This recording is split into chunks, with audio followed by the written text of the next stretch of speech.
The walls that I talk about are if I were an architect of an actual restaurant location and I showed you designs that had 8 front doors, some had to be unlocked, you'd be like, what is wrong with you? This is the worst idea. I'm getting hit with different promotions. Oh, check out our catering. Oh, check out our gift cards. Oh, check out this new LTO. It is absolute cognitive overload. Big word. Basically, people shut down. It's too much to look at. Make it as seamless. Amazon, one-click ordering. Buy now. Done.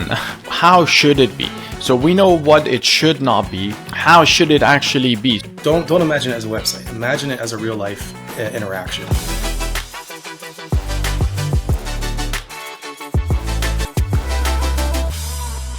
Welcome to another episode of TechBite. We're gonna talk about websites, frictionless ordering, and the whole user experience digitally today. We've got Joseph Szala on the call. So Joseph, let's get right into it. You've been doing this for quite some time. You live, breathe the user experience digitally. Why is it important? Yeah, I think for so long, websites, even saying the word is kind of cringy to me. I like digital experience as well because I think that actually starts to position the depth and the importance and the weight of what we're putting out into the world. So for so long, it was basically a brochure, and I think really one day we'll get to the point where we don't mention the pandemic, but here I'm going to mention it again. The pandemic was a catalyst for rapid adoption of tech when people realized that, wow, yeah, actually people are going to order food and get it delivered, even if it's a hamburger from McDonald's. And with that with rapid adoption came essentially Frankensteining things together to just answer the call. The call was, I want to order food and I either want to pick it up or have it delivered to me. And so when I talk about websites, I think one of the first things I like to do is adjust the thinking. This is no longer the place where people go to learn about your brand. This is now where people go to transact. And sure, there's some learnings that could happen, like they may not know about catering services. They may not know about the new hot item that you have on the menu. But by the time they get to the .com, they are there to order. And they would have found out about you. They would have learned about you in their social media meanderings. They would have absorbed your story a bit more, why you're unique. But when they hit that .com, it is because they are ready to order. And so many brands put up walls to that ordering. And I think that is like the biggest issue when it comes to the user or guest experience when it comes to websites. So they put up walls. Let's talk about those walls. Give me some examples. Let's make it realistic. Yeah, I'll give you a metaphor. I love to speak in metaphors because especially in this industry, we are so focused on the physical experience, the on-prem experience. Even if that means it's delivery and it's going off-prem, it's still all about that moment. And the walls that I talk about are if I were an architect of an actual restaurant location and I showed you designs that had 8 front doors, some had to be unlocked, you'd be like, what is wrong with you? This is the worst idea. And yet that's what the experience is like. I land on a homepage. I'm getting hit with different promotions. Oh, check out our catering. Oh, check out our gift cards. Oh, check out this new LTO. Don't forget about our #1 menu item. Don't forget about our loyalty. It is absolute cognitive overload. Big word. Basically, people shut down. It's too much to look at. It's like looking at yahoo.com versus Google back in Oh the my day. God, yeah. Well, it's still today. No, I mean, what do you mean back in the day? Today. If Yeah, you go and to something Yahoo, like this to Yahoo. yeah. So if you go, in fact, I'll pull it up. But anyway, yeah, absolutely. Okay, continue on. Yeah. I love the metaphor. Yeah, and I get it. We have a lot to say as restaurants, but we really have to cull it down, and we have to think of the guest first. So those doors, those metaphoric doors, are clicks or decisions that have to be made. So your typical restaurant experience today is I land on the .com, I get hit with all the messaging, so I'm already getting overloaded. Now I see a menu item that you've put in front of me that I like, so I click on it. So I go to a menu detail page. So your hamburger has all these things on it. It's very yummy, and I get the story. But I want it, so I click order now. And now I'm asked, where do you live? It's like, well, wait, where's my burger? Okay, so I don't want it delivered. I want to pick it up. Great. Where do you want to pick it up? So now I'm getting asked questions that are disjointed from my goal, which is to get that burger. And it's a shared goal.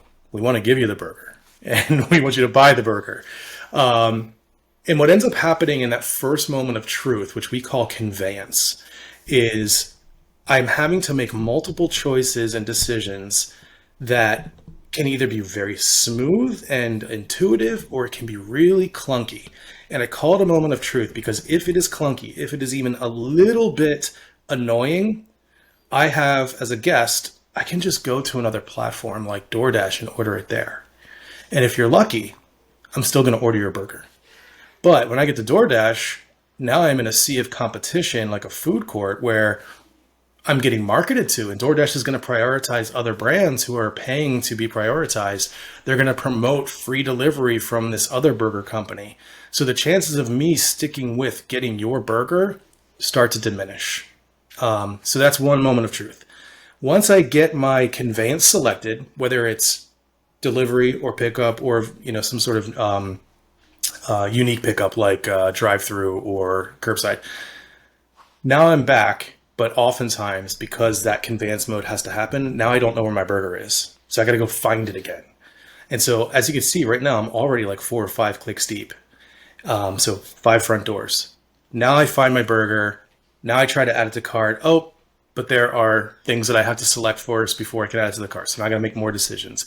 You can start to see how this starts to build up in the mind. Now, look, if it's a brand you love, if it's a brand you have affinity for, you're willing to put up with a certain amount of friction to get the thing that you know and that you want. But with each moment of friction, each moment of more choices, a lot of these being unnecessary, I start to lose interest. I start to get annoyed and I start to like consider my other options. Once I get it into the cart, this is the next moment of truth, and that is checking out. Brands, I know brands that have like eliminated guest checkout. And I'm like, guys, you are leaving. You're not just leaving money on the table, you're purposefully turning it away. So I need to be able to check out as guest, but I also need to be seated with I'm leaving points on the table if there's a loyalty program. Because first party ordering, one of the major benefits is I should be able to earn loyalty benefits. Otherwise, why wouldn't I go to DoorDash? Why wouldn't I go to Uber Eats? Why am I coming to first party? The other one is expense. Usually first party is cheaper. So by the time it's all said and done, the average restaurant experience from landing on a homepage to checking out is anywhere from 8 to 12 clicks. That is insane. That is a lot of front doors to get through. I agree. I was just thinking about that. A lot to unpack here, but I went to a local pizza area here, and I tried to order online. Exactly what you said, and it forced me to create an account. And I was like, "Oh my God, I'm not going to do this. Yeah. I'm out." Now, lucky for them, I called and I ordered, but only because I know the brand. If I didn't know the brand, I would have just gone to my Domino's app and said, "Hey, you know what? I'll just order Domino's again, just like every other time that I ordered." Right. So yeah, I'm with you 1,000% because you're adding all these complexities and you're confusing everybody from landing to the website. Hey, did you know we're hiring? Did you know we do catering? Did you know that we have loyalty program? And I think you said it really well once, and you said we're overloading the website with what we want you to do rather than what you want to do. And that really resonated with me. It's why are they coming to the website? You're right. Like the website is not there. It's not 1990s anymore. They're there to buy, to transact, make it as seamless. Amazon, one click ordering, buy now, done. Yep. Like what is going on? Why are you forcing like the first question? So let's talk through how should it be. So we know what it should not be. How should it actually be? So when I go land on a page for online ordering first party, walk us through a proper flow that Yeah. makes sense.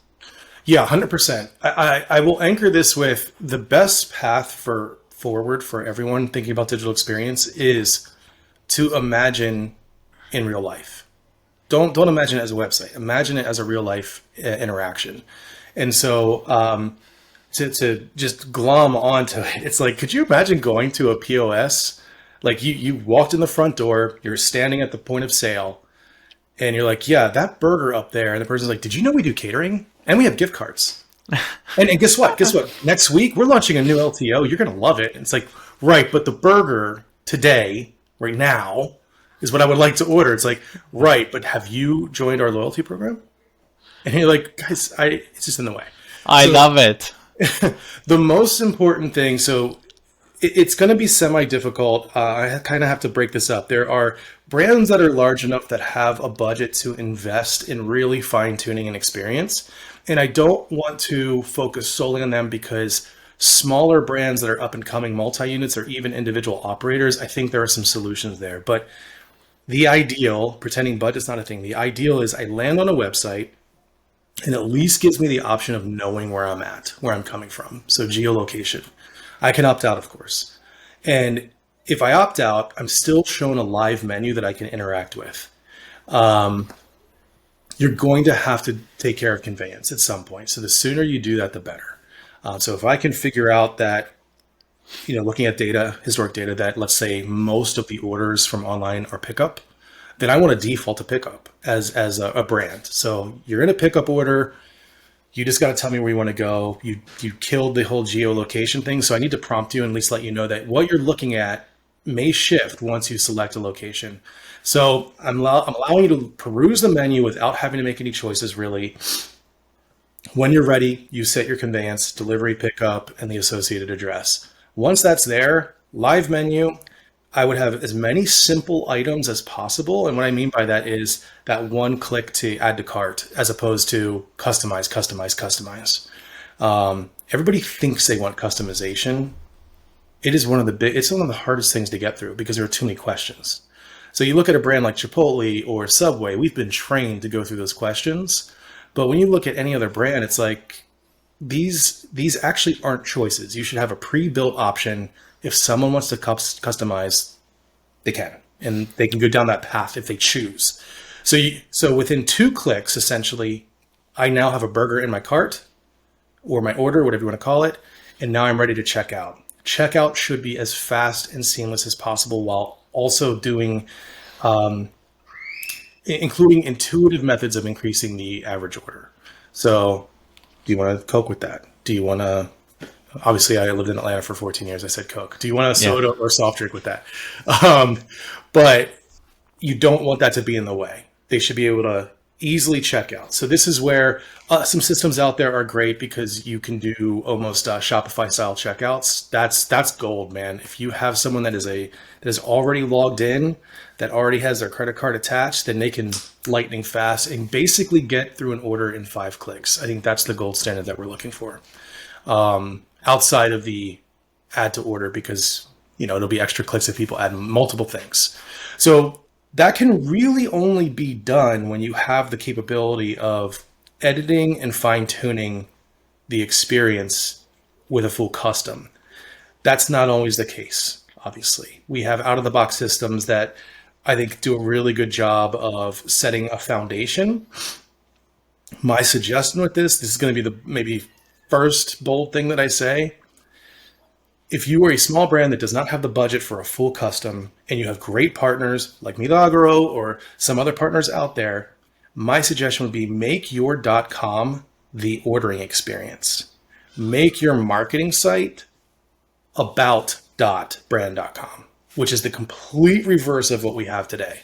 What we have today is the .com is the raw marketing, and then you link to orders to go order.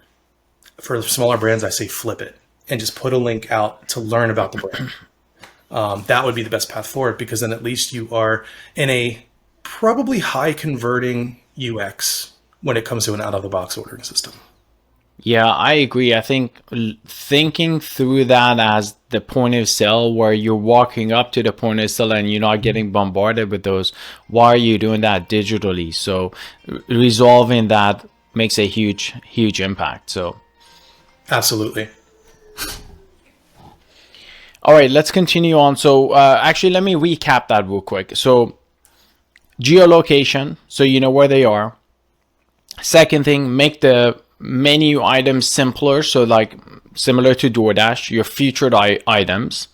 And then you have everything should be pre-configured, because some options, like some are forcing you to, hey, choose type of bread, choose your meat, choose your toppings, etc. So you're saying pre-configure that to some default options that's like, hey, this is the chicken one, this is the beef one, etc. And then if they want to customize it, they can just click customize and customize it, but they should be able to just add to cart and move on. That's right. Get rid of that guest checkout, get rid of the forced login. And in fact, actually, we do this and we got rid of it just in the last week or 2 weeks, where you add to cart and you say checkout. The next question is, do you want to log in or do you want to check out as a guest? But we even got rid of that page. By default, we're saying you're a guest checkout. And then when you get to the checkout, then we'll ask for a phone number. We automatically, without you even logging in, we're linking your phone number to all your information, including your payment on file, etc.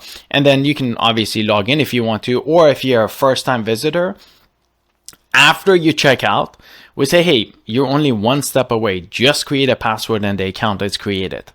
And it just makes the whole experience simpler and easier. But so get rid of that page, allow them to check out as a guest, and then anything you want to do afterwards. And then lastly, or maybe the first step, is make the transactional page, the ordering page, as your default. Everything else is secondary. That's 100% right. And you tapped into something that I think people really need to take away, which is email is no longer the anchoring contact point for people.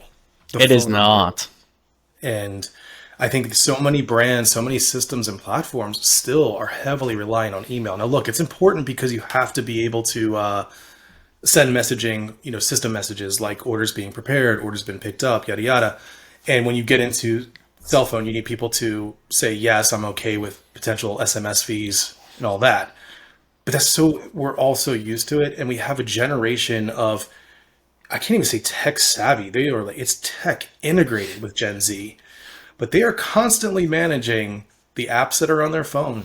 They're deleting them. They're putting them back on when they need them and then deleting them again because they are managing their phone space. Because God forbid they don't take dance videos and selfies. And so we have to contend with that. But the one thing that remains true, and it'd be interesting to know how many viewers or people listening to this, I have my phone numbers from when I was 16 years old. It has not changed. Yeah, same here. Actually, mine's been the same since 2000, probably 3, so 25 years. Yeah. Now ask me how many times my email has changed and how many emails I have. I have like 10 email addresses. So it's all about the phone number, and I think that's the key to unlocking so many, smoothing out friction points and unlocking so much more power from our guests. Actually, that's really interesting because I rarely check email nowadays. Yep. I have my assistant just check email and write up summaries, and I just click on a link. I just go right through the checklist. I delete whatever it is that's already dealt with or doesn't need to be dealt with, and then I go back to my email and I check for that specific email and I reply back. But it's just getting so complex. Like and by the way, like, best decision I ever made. Yes, it had some complexities, but the burden that it has removed from me is well worth not having to check that email. Yep. And then back to your cell phone point, you're absolutely right. Like, that cell phone number is the most critical thing. And I can't believe people aren't doing that. Like, the first thing we always ask, if you're on a point of sale, if you're on a waitlist reservation, if you're on online ordering, we ask for phone number first. That is the very first field that we ask for. Not email, not name, not first name, none of that garbage. Cell phone number. And you're absolutely right with the Gen Zs. Like, even more, like, back to the UX, it is easier, the interactions between like human to human on premise, as well as literally typing on your phone. Mm-hmm. For those that don't know, I'm using my thumbs. Typing on your phone, it is a hell of a lot easier to type out a 10-digit numeric then and also communicate that to someone. It's a hell of a lot easier. Like, talk about a universal language. Everybody knows English numbers. Yep. Like, Whether you're a Spanish speaker, English speaker, Mandarin, Persian, it doesn't matter. You know, you know, four. that's right. And in other languages, if you're learning another language, it's the first thing you learn is the numbers, 1 to 10. Yeah. You know, so it's a universal connector. Whereas, for instance, if you get into like letters, let's take my personal email address. It's Zalapalooza. And I get into And the S is not even like, well, even the S is not there. So again, just typing that whole out, and imagine giving that also over the phone. Like, now translate that to a phone experience that you're like, oh, what was the email? Yeah. That's right. And so on average, if you look at the average number of characters that an email address has versus 10 for a phone number, 10 is usually going to be faster. And then as opposed to 26 options for each numeric, you have 10. That's so much better.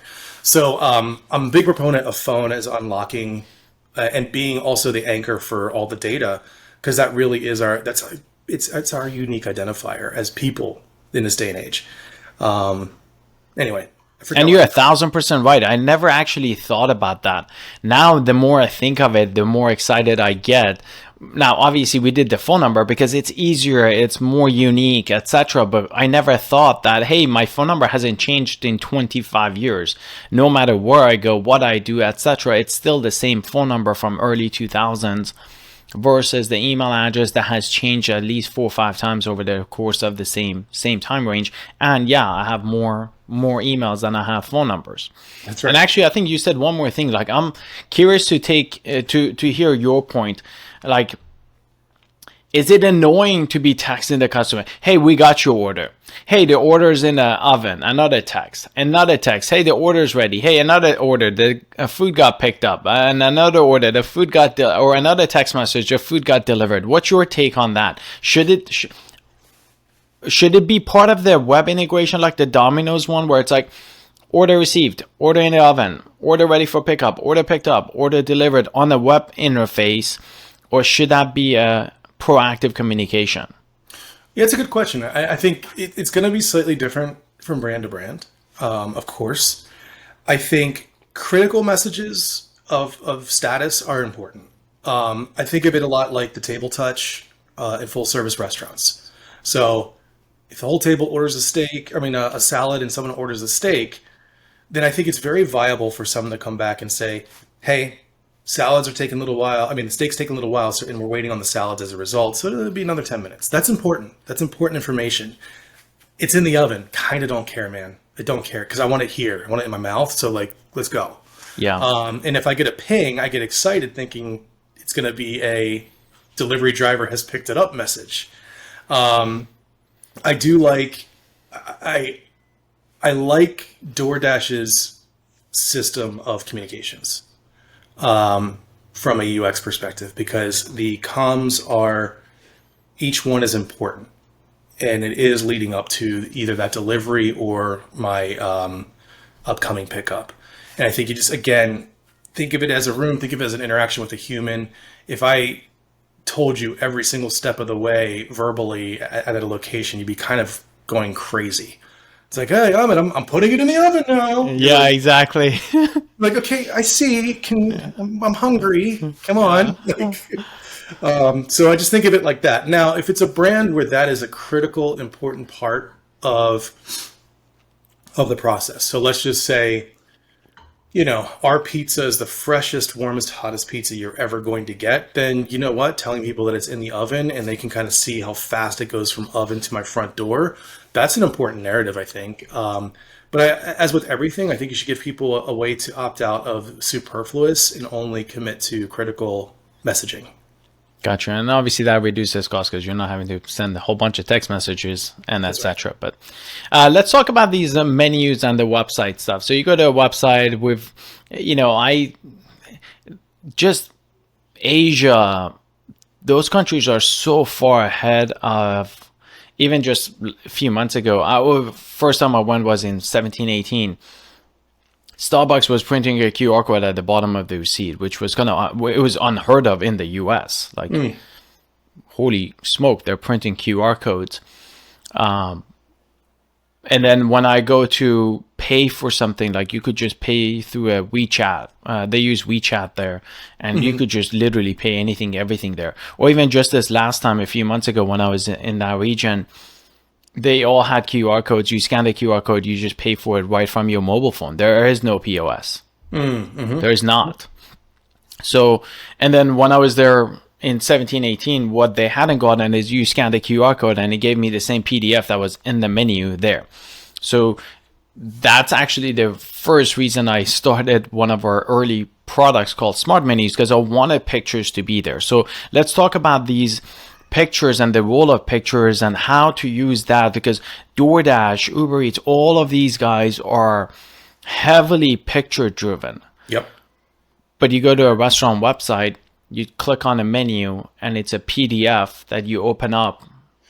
So maybe we need to take that. So far we've been looking at it from, hey, what makes sense in the restaurant? I think maybe this should be an opposite approach, no? Like, don't do it like a 100%. normal menu in a restaurant. Yeah, I mean, if we look at why menus inside restaurants don't usually have photos, I think it's a mix of a little bit of arrogance, quite honestly, especially from chef-driven concepts. For some reason, we've been told that photography in menus is bad and a sign of cheap and not upscale. So that's relatively sad. There's also your menus. If you have a larger menu, photography takes up space to be shown effectively.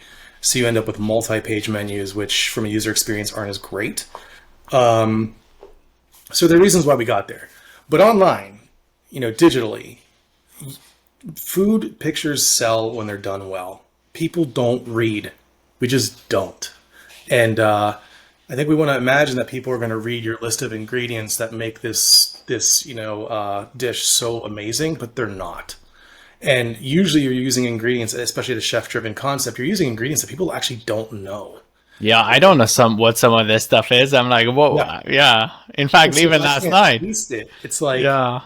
you're asking me to do too much imagination. And meanwhile, you show me a beautiful photo of an awesome plated dish that makes my, mouth literally water. Then I'm like, I want that. That's craveability. We are a visual people. And I also think that people, there's a general think that like scrolling isn't something that we do or want to do as visitors to a site. And I just usher those people to TikTok and Instagram and even, LinkedIn. We scroll. We're fine with scrolling. Help me jump down faster, of course, with like quick links. But in general, scrolling is not really the issue that people think it is. So the photos are so critically important. Invest in them, please. Like, plate them well, light them well, show the beauty of the product. And also, akin to that, your homepage should be your menu. Like, flat out. If I land on the .com, I should be looking at your menu. Not highlights, not all that other stuff. I should be on your menu. I agree. And actually, like, even back in the day, or I've traveled a lot, and I used to travel with one of my partners. Every time we went into a restaurant, whether it was Spanish, Mandarin, whatever language it was, he would just throw the menu out, walk around the restaurant, look at other people's food, and point and say, I want that. And I always felt so embarrassed. And I'm like, I will not dine with you ever again because it's embarrassing. Stop doing that. And he always got the better dish. Because I would order off the menu and I order something that I didn't know what it was. And I'm like, all right, crapshoot. And I'm like, holy smoke, like, you got the better dish. Yeah. I want that. I don't want what I ordered. So I think pictures are so absolutely necessary, especially if you go into like everybody like in Texas knows Mexican food, for example. Like, I don't need to know what a taco or a quesadilla is, but like, even with the Italian joints that I go to, I'm like, what kind of pasta is that again? Right? Because I'm like, there's like 10 different versions. It's like, which one is it? I know angel hair, I know spaghetti, but I don't know all these other ones that have like orecchiette and I don't want to memorize those, and I don't really care. Just show me a picture, right? Orecchiette is the easiest one to remember because it means little ears. Oh, well, then now I know. But now I know 3, thanks. Yeah. The other 7, screw it. Yep. Okay, yeah. So I think that's a big downfall. I agree with you. Like pictures should be like, if you're on your first party ordering, if you're on a website or even QR code in your restaurant to see the menu, maximize the use of that with pictures that are well taken, well lit, so that the guest is like, oh my God, that's what I want. And I have the book on reasonable hospitality over there, Great book. yeah, great book. And he was like, look, we were rolling the cart and they lowered the dessert cart. So it was table height, right? Yep. Why do they do that? They do that so you could see it and be like, oh my gosh, let's save some room. We got to try that freaking chocolate cake because it just looked fantastic, right? I'm glad you brought that up. I was going to say it. Like, Oh, perfect. think about the real experience. I mean, you can do a little sliver of paper with beautiful descriptions of the chocolate cake. Nothing is going to sell it like rolling that cart out and seeing that chocolate cake. Like, it's hard to say no when you see it, especially if it's well lighted and, you know what I mean? Like, I've been to some dim restaurants where I'm like, this isn't really doing it justice. You need to get some lights on this thing. Right? But I mean, again, that's not a photo, that's real life, but it works the same. Visual. Show me. Show me. Exactly. Let's now move into like the mobile, the responsiveness of everything. So design, mobile layouts, mobile apps, all of that. So what is your take on that front for, let's break it up. Let's go like smaller brands, sub 50 and then above 50. What is your take with that? Yeah, desktop layouts are optional, mobile is not. Very strong statement. So yeah. It's that simple. I hate to make it that simple. Like, it's not a conversation. It's not to be argued. If you want, before you argue, go look at the number of people hitting your website from their phone versus their desktop. You'll probably see something around, if I'm being generous to desktop, 15%. It's just not a thing. Wow. Yeah, like 80-90% of people are going, and actually that makes sense because if I'm going home, I'm not driving and on my laptop trying to order food. Right. I'm doing that through either a web browser or app or whatever. The only nuance is catering. I think catering has a bit more desktop, but it's because usually someone's ordering from their office for the office. So you still have to consider it there, but it's still a large majority is on mobile phone. And the thing that's kind of sucks about it is, look, desktop's prettier to look at. You know, especially with design, it's gorgeous. You have space. You know, space is great. Whereas, like on a phone, it's a column. Yeah. And so you're really trying to optimize for the column, and that goes, you know, roping back to photography into this. It's why you also need to shoot this as well as this. So for those listening, not watching, landscape, yes, but also portrait, which is tall. Because you need to make that food look good tall, and that's really critical. That makes sense. So, and then let's go through the layout of that, especially on the mobile. So let's stick with the responsive side, the CTAs, the whether call to actions, the layouts. What should we be looking at when we're designing for that space, for that mobile phone? Yeah, absolutely. You're going to end up with what's called cards for your menu. So your menu items will sit in some sort of lockup with photo, title. I suggest not overwhelming it too much. You got to show price, of course. We could talk really granular about CTAs. It turns out you can probably just get away with the word add or a plus sign. We know what a plus sign means. Oh, So too often I see add to order, add to cart.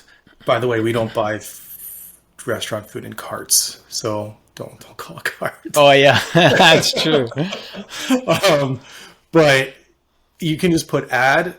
So everything, especially on mobile, every pixel is valuable. So the more you can narrow it down and be simple and direct, the better it's going to be. Faster people will move through. So, you know, the question is like, what I always say is when there's pushback, my question is the opposite. Like, so what do you think people would think? If I have a button that says add and you're worried that people aren't going to know what it is, what do you think they're going to think it is? And usually it's like, yeah, it's pretty obvious what it is. Actually, sorry, I had to go to our one of our online ordering sites and see what we said. We said add the order. We did not say Good add to move. cart. Yeah. But I guess we need to simplify. That's why you need somebody like you, because you're thinking of these little nuances that normally people just don't think about, right? So it's like we've taken so many recommendations from your videos and everything that you've done, and we've improved drastically already. But again, that's why somebody like you is critical to think about these nuances that you're dealing with on a day-to-day basis versus somebody who's like a generalist and thinks of it from a high level. But continue on. Also, no, I mean, I'm humbled and honored. I mean, that's such a huge compliment that you slipped in there.